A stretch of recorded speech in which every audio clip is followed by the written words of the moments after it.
Service এটাকে prevent করার জন্য আমরা একটা টিকা দিয়েছিলাম, সেটা হচ্ছে human papilloma virus vaccine HPV।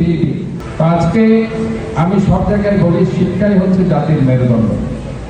চট্টগ্রামকে আধুনিক শহরে রূপান্তর সম্ভব যদি নগরবাসী যত্রতত্র ময়লা না ফেলে নির্ধারিত স্থানে ফেলে, এমন মন্তব্য করেছেন চসিক মেয়র ডক্টর শাহাদাত হোসেন। রবিবার দুপুরে নগরীর পাহাড়তলীতে হাজী আব্দুল আলী সিটি কর্পোরেশনের উচ্চ বিদ্যালয়ের বার্ষিক পুরস্কার বিতরণী ও কৃতি শিক্ষার্থী সংবর্ধনা অনুষ্ঠানে প্রধান অতিথির বক্তব্যে তিনি এসব কথা বলেছেন। মেয়র বলেন, চট্টগ্রামকে ক্লিন ও সেফ সিটি হিসেবে গড়ে তুলতে নাগরিকদের সচেতনতা ও দায়িত্বশীল ভূমিকা অপরিহার্য। তিনি শিক্ষার্থীদের টাইফয়েড টিকার আওতায় আনার আহ্বান জানিয়েছেন। বলেন, শিক্ষা খাতে কর্পোরেশনের বরাদ্দকে ভূতুর্কি নয়, বিনিয়োগ হিসেবে দেখা হচ্ছে। অনুষ্ঠানে উপস্থিত ছিলেন সমাজসেবক SM জিয়াউল হুদা জিয়া, শিক্ষা কর্মকর্তা নাজমা বিনতে আমিন সহ শিক্ষক, শিক্ষার্থী ও এলাকাবাসী। শিক্ষার্থী সংবর্ধনা অনুষ্ঠানে সম্মানিত প্রধান অতিথি চট্টগ্রাম সিটি কর্পোরেশনের মাননীয় মেয়র ডক্টর শাহাদাত হোসেন মহোদয়, উপবিষ্ট প্রধান অতিথি চট্টগ্রাম সিটি কর্পোরেশনের সম্মানিত মেয়র আমাদের কাজল শেখ, এর আগে সিটি সন্তান উনি বক্তব্য রেখেছেন, হাবিব বক্তব্য রেখেছেন, অন্যান্য শিক্ষানুরাগী সদস্যবৃন্দ, স্কুলের প্রাক্তন শিক্ষক, প্রধান শিক্ষক এবং বর্তমান শিক্ষক শিক্ষিকা, এবং যাদের জন্য আজকে একটা বাচ্চাদের জন্য NICU করছে, নিউনেটাল ইন্টেনসিভ কেয়ার সেন্টার। আপনারা শিশু রোগ বিভাগে যারা গেছেন, অনেক শিশু ইউনিটে গেছেন, দেখবেন NICU-তে গেলেই একটা বিশাল বিল ধরে যায়।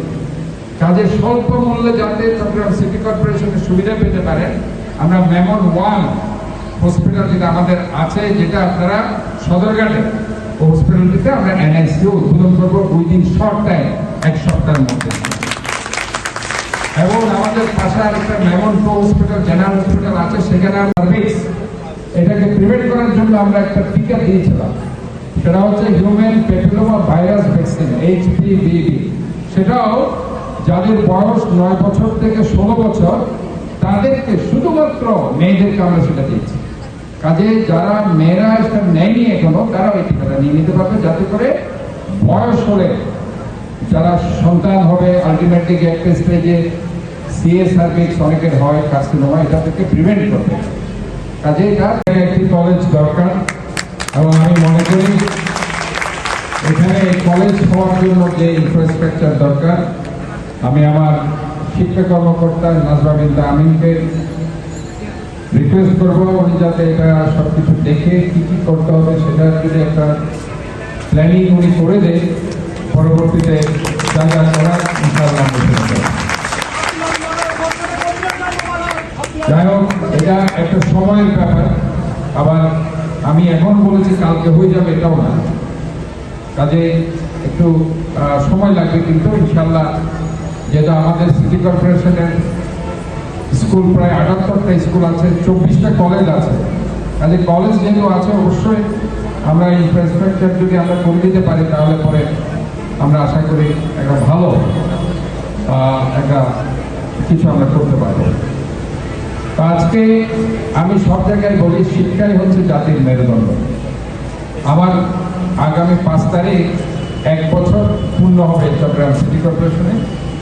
এই 1 বছরে আমি কি করেছি না করেছি, এটার বিচারের ভার হচ্ছে আপনাদের।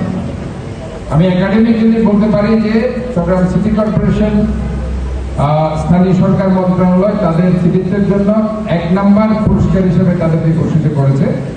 তবে যেটা আমি আপনাদেরকে বলতে চাই যে আমার যে স্যাটিসফ্যাকশনের জায়গা, সেটি হচ্ছে, আমি যদি মোটা দাগে বলি, তাহলে সেটা হচ্ছে জলাবদ্ধতা। জলাবদ্ধতা গত 3 যুগ ধরে একটা অভিশাপ ছিল। আমরা সেটা পুরোপুরি কমাতে না পারলেও আমি মনে করি 50% জলাবদ্ধতা ইনশাআল্লাহ আমরা কমাতে পেরেছি। বাকিটা আমরা সবাই মিলে, যে খালগুলো এখনো সংস্কার হয়নি, আমাদের প্রায় 21টা খাল এখনো বাকি আছে 57টা খালের মধ্যে, আর চট্টগ্রাম উন্নয়ন কর্তৃপক্ষের 35টা খালের মধ্যে আরো 14টা খাল বাকি রয়ে গেছে। এই খালগুলো যদি সংস্কার হয়, নালাগুলো যদি কন্টিনিউয়াস প্রসেসে ক্লিন হয়, পাশাপাশি আমার ছাত্রছাত্রী এবং এলাকাবাসী এবং চট্টগ্রামবাসী যদি ময়লাটা সুনির্দিষ্ট ডাস্টবিনে ময়লার যত্রতত্র না ফেলে যদি সুনির্দিষ্ট ডাস্টবিনে ফেলে তাহলে এই চ্যালেঞ্জটাকে আমরা মোকাবেলা করতে পারবো। কারণ আমরা মনে করি যত্রতত্র প্লাস্টিক পলিথিন ফেলার কারণে শুধুমাত্র যে জলাবদ্ধতা হচ্ছে এটা নয়, এখান থেকে ডেঙ্গু এবং চিকুনগুনিয়ার মতো মারাত্মক ভাইরাল রোগ সেখানে সৃষ্টি হচ্ছে, যেটার কারণে অনেকের প্রাণ গেছে। মাহবুবুর রহমান শান্ত, দৈনিক আজকের বাংলা। দৈনিক আজকের বাংলা .net